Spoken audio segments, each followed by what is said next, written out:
రాజకీయాల్లో అధికార పార్టీపై ప్రతిపక్ష పార్టీ ప్రత్యర్థి పార్టీలు విమర్శలు చేసుకోవడం సర్వసాధారణం. ఒక పార్టీ అధికారంలోకి రాగానే ఆ పార్టీకి ఇచ్చిన హామీలు నెరవేర్చలేదంటూ ప్రతిపక్ష పార్టీలు రోజు ఏవో ఒక విమర్శలు చేస్తూనే ఉంటాయి. ఇప్పుడు తెలుగు రాష్ట్రాల్లో ఇదే రాజకీయం నడుస్తోంది. అయితే ఆంధ్రప్రదేశ్ రాజకీయాల్లో మాత్రం రోజుకు ఏదో ఒక ఆసక్తికర పరిణామం చోటు చేసుకుంటూ ఉంటుంది. ఆంధ్రప్రదేశ్ రాజకీయాలు వేరే అన్నట్లుగా సాగుతుంటాయి.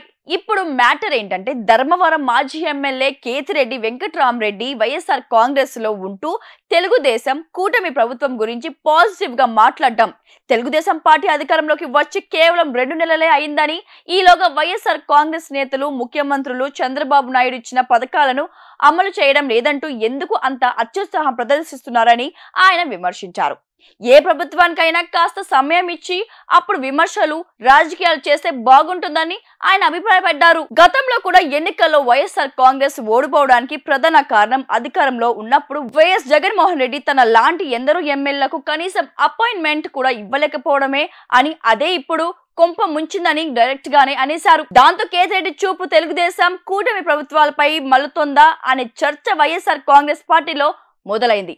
అసలు కేతిరెడ్డి మన పార్టీలో ఉన్నాడా లేక కూటమిలో ఉన్నాడా అనేలా ఆయన వ్యాఖ్యలు ఉన్నాయంటూ నేతలు అంతర్గతం చర్చలు చేసుకుంటున్నారు.